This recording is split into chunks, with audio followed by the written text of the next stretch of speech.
right, and welcome back to the Oklahoma Update. I'm your host, Dash. Be bringing Tag on here in just a minute.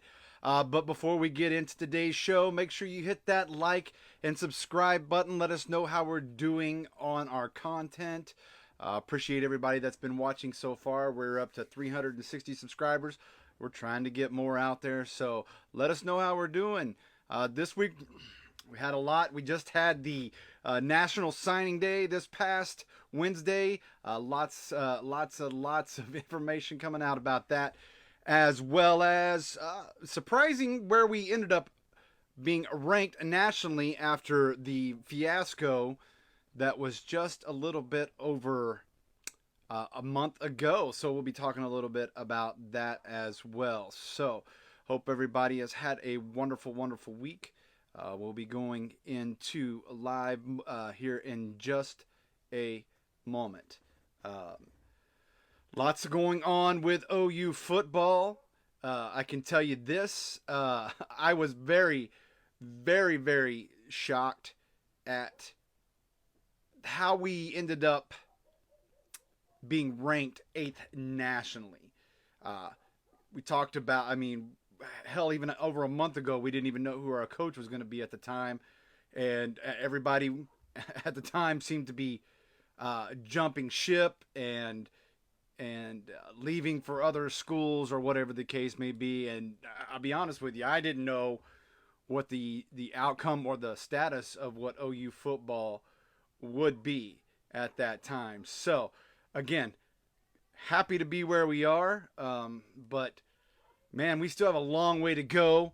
So we'll be talking about, it's getting ready to be the Dylan Gabriel show. So I'm going to bring on my co-host, Chris, and we'll get started.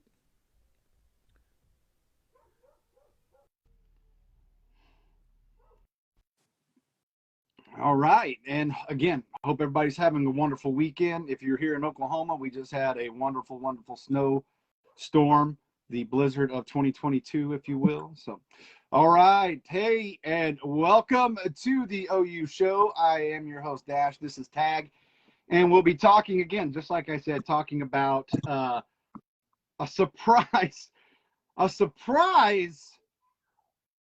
in the national rankings after recruiting that we didn't see coming. Let's just start it this way, dude. Like I said in the introduction there, a little over a month ago, we didn't have a clue where we would be at this time of the year after losing Riley, people leaving to jump in the portal or jumping ship or, going to declaring for the draft or whatever the case may be. But to come out ranked 8th nationally, the rivals ranking, the 8th rated class in 2022. How does that take you? Man, and it's crazy that they outranked the previous season. So everybody's sitting here and they want to talk about being worried about Lincoln Riley leaving, like you said, and here we are with a better recruiting class. I had a bunch of recruits that stuck around despite all the coaches leaving, other players leaving. We had people that hung around. They stuck to their commitment to the University of Oklahoma, not to Lincoln Riley, unlike some of those other players. And hey, I bid farewell to them. Best of luck to them in their future. Hopefully USC is everything that they hoped it to be. Anybody that went anywhere else, best of luck to them. We got the players that wanted to be at the University of Oklahoma, and that's what I care about. And to come out and not only we were 10th, we were ranked 10th before all the coaching fiasco happened. Yeah. So to go from being 10th and actually bumping up 2 spots and to be tabbed by ESPN as winners in the National Signing Day. I mean, it doesn't get much better than that in that aspect, to sit there tabbed as winners in National Signing Day after everything and after everybody was really expecting not great things to happen. So what do you credit that to? I mean, obviously we know that we got great recruiters. I mean, Venables is a great recruiter. I'm sure Bob was out there recruiting. What do you accredit it to? Is it just that the winning era that OU has? Is it, because let's be honest, and again, this is no slight against any coaches or slight against any players. I mean, we haven't played. I mean, yes, we're making the playoffs. We didn't make the last 2 years. I get it. But what are you accredited to? Because it's got to be something. We're we just got ranked the greatest football team of all time. I mean, that probably has a little bit to play with it. But what do you think? I mean, there's still something we've got to get that they want. Is it going to the SEC? Is it just the tradition of Oklahoma? What do you think it is? I mean, I think it's a mixture of a bunch of things. I think it's a mixture of, the history of the University of Oklahoma. It's playing, no, we haven't made the playoffs the last couple of years, but we're always in contention. We've won the Big 12 6 out of the last 7 years. Yes, we're going to the SEC. We're going to be playing on a yearly basis, playing a couple of the top teams in the nation. That's been top team in the nation for a while. So you talk about tradition. You talk about the coaches. We got some great coaches that followed coaches that bailed out of here. And you know what? Man, some of those are some of the best recruiters in the nation.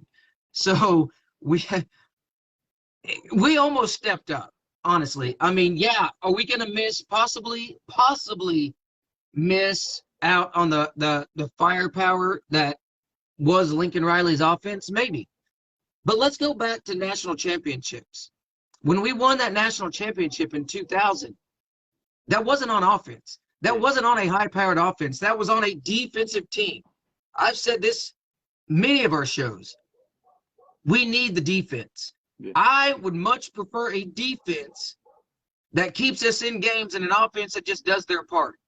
Whereas we've been on the other side of things, where it's been, hey, we got this high-powered offense. Not many defenses can stop us. And even if they can they stop us all 4 quarters? And then we've had a defense that, hey, we just need you to show up and, maybe a stop here or there, maybe a turnover here or there. But that we have seen that has not won championships. Yeah. We've had the same offense the last few years, and not yet have we won a national championship on those high-powered offenses. Not one time. So, a change is good. I said it. One of our very first shows was that we need a defense. We need defense heading into the SEC, because if we want to compete in the SEC, we got to have a defense. And I think the way that they're trending is the way that they have to trend. You've got to have a defense. Have a defense that is top 5, top 10, and then just have an offense that, hey, score some points. Yeah. That's all we ask. Score some points. And that's what I'm getting ready to talk to you about. Something that was brought up to me this week is, with Jeff Lebby coming in, what do you see the offense? Do you see it declining from Lincoln Riley? Do you see it staying about the same? Or do you think we can exceed a little bit better on offense now that we have somebody new taking over? And I'll tell you what I said here in a little bit, but I want to get your thoughts on, do you think we'll be better, worse, or right around the same as amount of offensive output that we're kind of used to? He's had top offenses in the SEC, and this is going up against some of the best defenses in the nation. And he's had offenses that can move the ball and that can score points. I don't know that it will be as high powered. I mean, we're OU football. We're accustomed to, 40 some odd points a game on a yearly basis. I see it going down. I don't see it going down dramatically. Right. I can see us, because I think they averaged 42 or 3 or something this past season. Yeah, I could see us dropping to maybe 35. But again, that also depends on not necessarily his game plans, but are we going to have the offensive line to block and get the run game going, to be able to get the play action going, and whether whoever our starter at quarterback might be, are they going to be able to do what they can do, or are they going to be fighting for their life back there? And that's you can't really put that on Lebby. I mean, that's just you got to have the talent up front, and that's where it starts, is up front.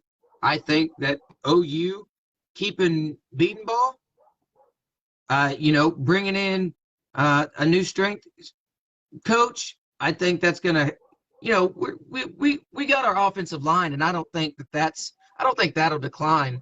So because that coach is still there, that's he's one of the staples on that offensive line and has been for a while. And as long as he's there, I think we're still going to get that offensive line talent. And as long as we can get the run game going and then be able to get the play action going, that's not going to decline a lot if it does. Maybe to 35 points per game on average. You're going to have some games where you probably score 50 or 60, and then you'll have some games where you might score, 21, 24, 27. But, on average, I would say maybe 35 to 40. Yeah, I agree with that. And that's basically what I had said is I said we'll probably stay about the same, or maybe, like you said, probably in that 35 to 38 range where we're averaging. Again, I'm one of those players. I'm one of those people that I don't need to see players out there scoring, every drive. If it happens, it happens. It's great. I want to see us buckle down, have a great drive, have some, 10, 12-minute drives, hold the ball, keep the other team from scoring. And if we win 28, 31 to 14, I'm okay with that. I mean, I know we're in that age of where, showmanship is everything. And if you're not scoring 60 or 70 points, you're not going to make that's horseshit. And excuse my language. I don't need to score that many points. I want to watch us win. I want us to play defense, pitch a couple of shutouts, not against Western Kentucky or UTEP. I want to see shutouts against, Baylor. If that ever happens, if we ever shut out Baylor, it'd be great. That would be you understand where I'm getting at. I want to shut out the good teams. I want to shut out Texas Tech. I want to shut out Kansas State. That's what I want. I want to see those kind of games. It's possible.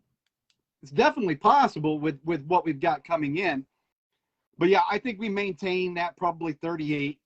I don't foresee us going to be airballing it again like early Lincoln Riley and some of the Stoops teams. But I think I'm taking it back to mid 2000 Stoops where we hadn't hit that where we're scoring 50 or 60 points a game. We're averaging that 35, 38. We're beating teams and doing things like that. That's what I foresee with the upcoming Listen, Lebby and them, and Dillon Gabriel is, let's just talk about it.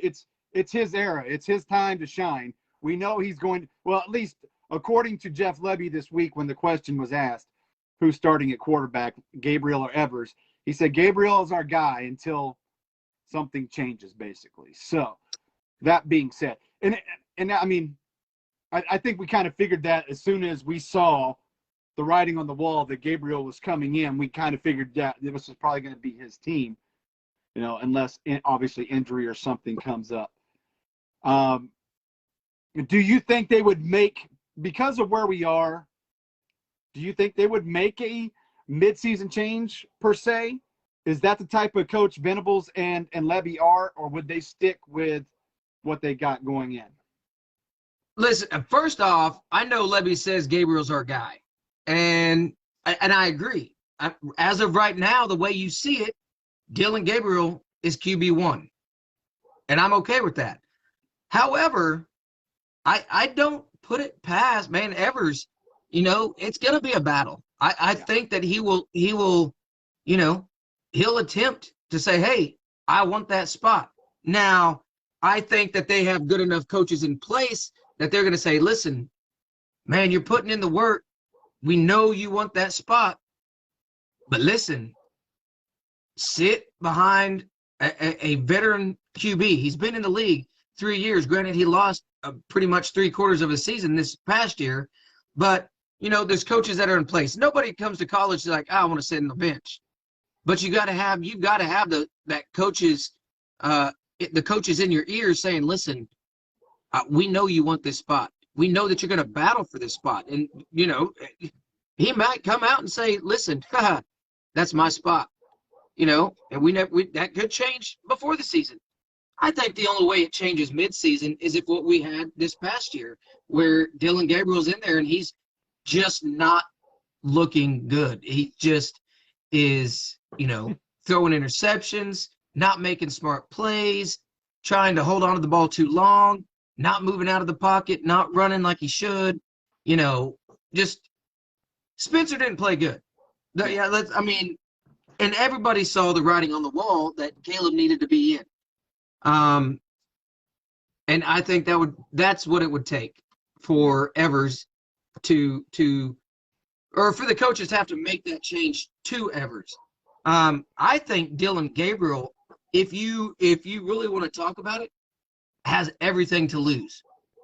This is basically his time to come out and say, this is the kind of quarterback that I am. This is what I have to offer. I want to go play at the next level.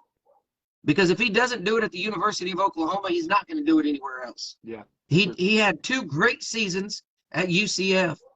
He has the ability to be a great quarterback, but this is going to be his year to prove it. And, he can come out, he can have a good season. And listen, I just kind of want to go back to what you were talking about before. I would love to have a team that would only score 28, 31 points. I'm okay with that. As long as we have a defense that's keeping teams under 20, listen, I'm all for having an offense that, hey, let's take 13 to 15 play drives, take 8 minutes off the clock every time we have the ball. As long as they're moving it, where it hurts Oklahoma is having that higher-powered offense that had the ball for a minute and a half, went 3 and out. The defense just struggled, got taken down the field, scored on, and now a minute and a half later, they're back on the field again. We don't need that. Gosh, that hurt OU so many times, was having these teams take our defense that was not very good on long drives, and then our offense come out, boom, 3 quick pass plays, incomplete, 30 seconds, 45 seconds into it, defense is back out. We can't have that. I definitely think this changes the national narrative on us. And what I mean by the national narrative, when we had Bob and we had Lincoln, it was, if they're not scoring 40 points, something's wrong with them. If they're not scoring 50 points. So I think this is going to change the narrative to us. So we're not being judged by that anymore. And please tell me I'm right. But yeah, I think it's going to be, it's now they know that Venables is a defensive guy. They're going to be focusing on, and that's a good thing, and that is a bad thing right now, especially first season for Venables. The good thing is they don't. If I look at it this way: there's not going to be a whole bunch of crap and Heisman talk to distract our damn quarterback this year. That's one thing, and if there is, so be it. But I think at least at this moment right now, there obviously the only one they're going to be talking about is dude out west now.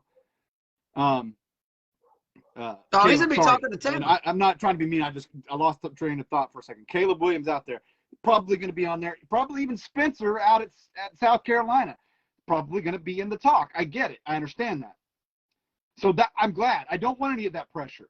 I want a season where we can just go out, show them that we can win with the team that we got this year, with the 8th ranked, and again, I'm even talking about stuff that I dislike talking about, and that's that damn rankings and the damn stars, but it is what it is, and that's what we'll talk about.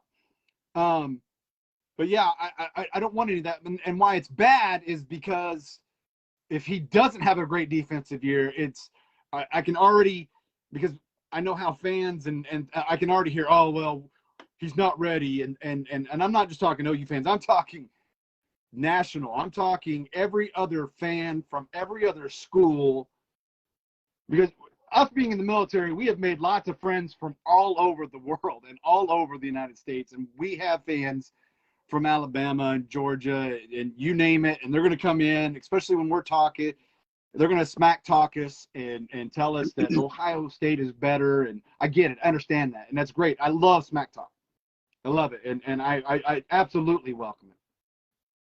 But that's bad in that aspect on the national stage if he doesn't do well. Yeah, and I mean, I agree. I think the talk definitely is going to be, is he ready for this spotlight? Is he ready for the head coaching position? I think he is, without a doubt. But it's going to be the defense. Like, hands down, our landscape went from this high-powered offense scoring 40, 50 points a game with hardly having a defense to now we got a defensive coach. Our defense better. Like, this is what is going to – the outsiders are basically going to come in thinking, oh, they better have a defense in the top 15, top 10. Their offense will be all right. But, like, that's going to be everybody's and you know what? I'm okay. I'm okay just like you are. I don't want to have anybody in the Heisman talk.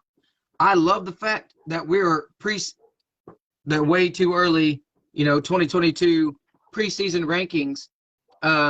I love the fact that everybody has basically counted Oklahoma out. Yeah. Cool. Keep us, please keep us in the 20th, 23rd spot, in the 18th spot. I'm fine with that. I'd much rather be there, come out, and then just win game, and then all of a sudden they're like, well, wait a second. We didn't see this coming. No, you didn't. Yeah. You thought Lincoln Riley, Caleb Williams, Spencer Rattler, Austin Stogner, all these guys are gone. They're not going to have a chance. Listen, you guys are out of your freaking minds if you do not think Oklahoma can still come out and win 8, 9, 10, 11 games this next season.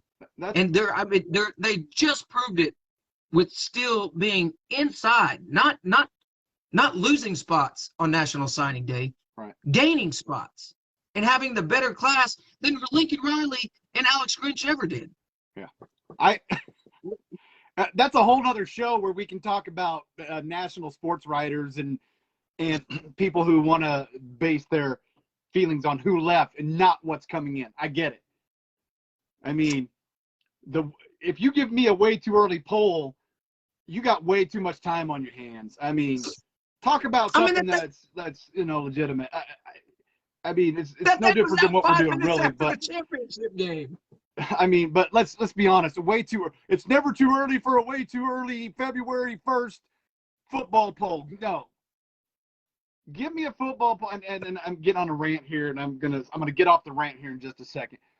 Give me a poll in the middle of August when they're getting ready to play. What you've seen from recruiting, what you've seen from your spring games, from who got injured. You can give me Nebraska or Alabama's ranked number 1, and then in the spring game they lose 15 people due to torn ACLs and broken toes. That's what I'm getting at. I'm not saying that's what's going to happen. Anything can happen between now and then, and I get it. And these way too early polls, I don't know if they mean a damn thing until it comes time. And again, I stick by my thing that you shouldn't even have a poll till after the third game of the season, but that's just me.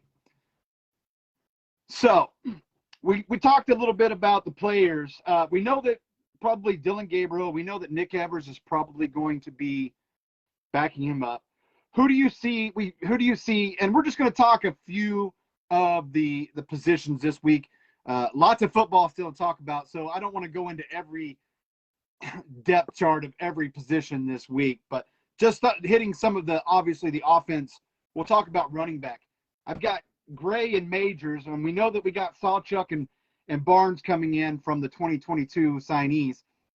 Do they see action right away, or is it going to be Gray and Majors, or is it who do you see Listen, you can't, man. We got Eric Gray. had a decent season last year. Still got Marcus Major, got in there a few times. Don't forget Jaden Knowles. Yeah, Jaden Knowles came out and he had a heck of a year during COVID when Kennedy Brooks set out. He got some touches, and man, he showed some explosiveness. So no, man, if they see time, it's going to be garbage time. It's going to be hey, we want to get you in just to get you the feel. With Eric Gray being there, being as experienced as he is, Marcus Majors, Jaden Knowles, man, it's going to be hard to find some time there with those three running, unless injuries, they're not producing. They may get some. I'm not going to say that all the touches that they're going to get is garbage time touches, but I find it hard when you have those three at running back. Their touches are going to be limited. Yeah, Gray needs to have a good year. Not that he had a horrible year, but I don't think he didn't give us as much output as I thought he could have. Here's hit or miss. So he needs to be. Excuse me. I can see Majors and I think Majors and probably Gray get the start. I could probably see Majors getting the start over Gray at sometimes. But I don't know. That's just me. Yeah, that's pretty good.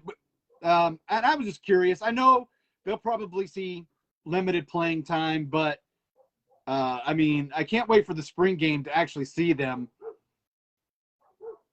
get some touches and see what they're really made of. Because if you're a fan and you watch the spring game, you know what I'm talking about. This is when you get to see a lot of these kids shine, and you're just like, because I guarantee a lot of us, we didn't see any of these players in high school. I know for the most part. So it's going to be cool to see them in the spring game. We got Weiss coming back, Mims coming back, Farouk. Stoops, I'm sure is going to be there. I figure we probably see Weiss and Mims, X and Y, maybe Farouk, Z. I don't know what they're going to do. Stoops, maybe, I don't know.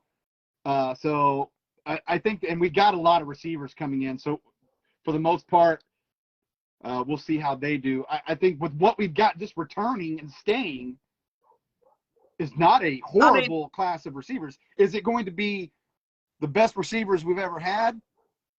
Weiss and Mims aren't horrible. At all. We know that Mims can do it, and we know that Weiss can do it. Yeah, I would definitely look for Mims to have basically, I don't want to say a comeback year, but he definitely had a down year compared to the season before because everybody was expecting him to break out, and it took him some time to get going. But again, that's not just all on him. That's Spencer not, doing all that great, and Caleb coming in, and then Caleb automatically having that relationship with Mario Williams, who followed him to USC. So, Theo Weiss, I think staying. I think that's big. I think he's due to have a good season because he hadn't really held up to what he was supposed to be. And this is kind of where you can go back to where you don't like stars because, he was a 5-star receiver, and we haven't seen 5 stars out of Theo Weiss. Not to say we won't, but again, is that him? Is that his work ethic? Is that just him and the relationship or the communication or, the being on the same page with, whether it be Caleb Williams or whether it be Spencer Rattler, Dylan Gravegirl coming in? I think, these guys will have a lot of time to get a lot of work in together to try to get on the same page. You got Michael Woods. Is he still coming back? I believe Woods is still there. Woods is still coming back, as far as I know. You got Farouk, who had a heck of a game in the Alamo Bowl. Our receiver, man, Drake Stoops, he'll be back. And like you said, we'll have some freshmen that come in that'll end up, getting some playing time. But I'm also seeing on here Trevon West, but I don't really remember a lot about him. I Yeah. don't. He's actually listed on the depth chart that I Depth chart is have. number 1. Yeah, he's Yeah, I listed saw as that. the wide receiver X number 1, and that was ahead of Theo Weiss. So maybe a battle there. I don't like. Yeah, I I think mean, it's big. I think our I receiver don't core is remember going to too be much fine. about him unless they know something that I don't. I mean, obviously, they probably know a lot more than I do, so I don't want to go there. With Jeremiah Hall gone now, I'm kind of seeing Willis. Braden Willis is going to be taking that halfback spot or running back spot or whatever you want to call him, H-back, tight end slash, basically calling him slash, tight end slash H-back slash. That's who I foresee taking his spot, and he'll just step up and do what the ones that have done before him, Hall. There's so many great H-backs. Oh yeah. So I foresee Braden Willis doing that, and we'll go from there. Some of the notables that I noticed, and again, we'll talk more recruiting. I mean, we got lots of time to talk about the recruits that we saw. Just some of the notable ones, like I said, Sawchuk and Barnes. Jacob Sexton out here from right down the road from me, out here in Deer Creek. I'm excited to see him, offensive tackle. He's a notable pickup for Oklahoma. I think he'll do great things once, if and when he starts there. He was a monster out here in football here. And then Grayson Halton, the defensive lineman. I mean, that was a huge pickup on defense right there. So those are just some of the notables Well, that I seen. the, And then some of the transfers that I want to just throw out there real quick. I'm kind of excited about this Roof guy from Appalachian State coming in at linebacker. Kind of excited to see what he can throw in there. Because I know we've got some great linebackers getting ready to come up, but I'm just kind of excited to see where he'll fit in the mix. And then another one coming from TCU that I think it's Guyton, the offensive tackle. So we're getting a little bit of help, not only on the offensive line but the defensive line. well, I tell you what, I'm excited about Gentry Williams, and that was one people were scared about. He was sought after pretty hard, Yeah. and was due to sign during the early signing period in December, and chose not to. So people were like, "Oh man," and Lincoln Riley, they were still after him, and you know what? He stayed true to the University of Oklahoma and his home state. He's from Tulsa, Oklahoma, but that he's going to be, he's an athlete, back, could probably correct. play anywhere on the defense. Yeah. And so, that's a huge pickup. That's one that I saw. The Holden, the one that decommitted from Oregon, I believe, isn't that what he did? That was him, right? Mm-hmm. Yeah, that was a big one. I was like, man, that's good. And I'm just going through. Well, we also flipped the commit from Michigan to come here. Yep. So I mean, I'd look, man. So I was sitting here thinking, I'm like, I get so many updates throughout the week, like from whether it be Bleacher Report, ESPN, Fox Sports, CBS, just local news, whatever it might be. I just all week long, I'm sitting here getting recruiting news updates and transfer news updates, and I'm thinking, man, that's going to be good to talk about on the show, and then I lose it and I forget about it. Yeah, well, like I said, we'll have more of that. But I just little things I touched on. Again, we've got plenty of shows ahead of us. I'm just excited about, again, and just like we touched on at the beginning of the show, I'm excited that we went from despair at the end of the regular season. We were in despair to here we are 2 months down the road, moving up in the recruiting ranks, and then not only that, but getting probably one of the best coaching staffs in a while to take us not only through the Big 12 this season, but getting ready to take us into the SEC, and that's a well put together. And listen, Joe C is not going to let us down. the times of making bad hires, I think, is behind us. And again, John Blake wasn't a bad hire. He could recruit like nobody else. I just don't think he could coach the kids that he recruited. Yeah, I mean, it just wasn't a good fit. Yeah. For OU and what OU football was. And, sometimes those coaches don't work out, and you can't really get upset because, when you're making a hire, you're thinking, hey, this seems like the guy for the job. And I'm sure when he got hired. I loved him. I mean, it's not like we had horrible seasons with him. But I love him. But it's just, what I'm getting at is Joe C is not going to put us in a position where we're going to lose. So I just to comment on what you said right there, because you last week you did do a short little video when we were supposed to go live last week, and that was my fault, folks. So, but one thing that I love that you said, and makes me miss that I missed it, was people have to move on. People are worrying way too much about Lincoln Riley, Caleb Williams, USC, blah, blah, blah, blah, blah. Like, listen, it's done and over with. Why people made it such a big deal when he finally signed with USC? I'm sitting here seeing all these posts on Facebook, and I'm like, it's not like, why are you shocked about it? Like, you act like it's new news. It's yeah. No. Like, people were just sitting here like freaking out, and I'm like, in my mind, I'm thinking, we've literally just been waiting for him to announce it. Like, yeah, they talked about, Wisconsin was in play or LSU was in play. Nobody was going to beat out Lincoln Riley. Play, but USC the whole time. I agree with you. Like, people just need to stop focusing, and that's what it's going to be. That's what it continues to be. Oklahoma State, I don't know if you saw today, OSU played men's basketball today, and Oklahoma State thought it'd be funny to throw a picture of Lincoln Riley in their college paper. And listen, I probably would have done the same thing. I would have trolled if I would have put something on if Gundy had left and went to USC, or if Gundy goes, I would do the same thing. So that's a good troll. I mean, some people are going to say, I get it. I don't know, but sometimes it's old. It just gets old. Like, I just get tired of seeing his face. Like, people are just I'm just like, bro, he's in California now. Caleb Williams is in California. Mario Williams, California. Like, it's done and over with.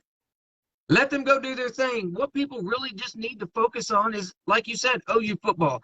Going back to that, just real quick, and I made a comment on one of your posts.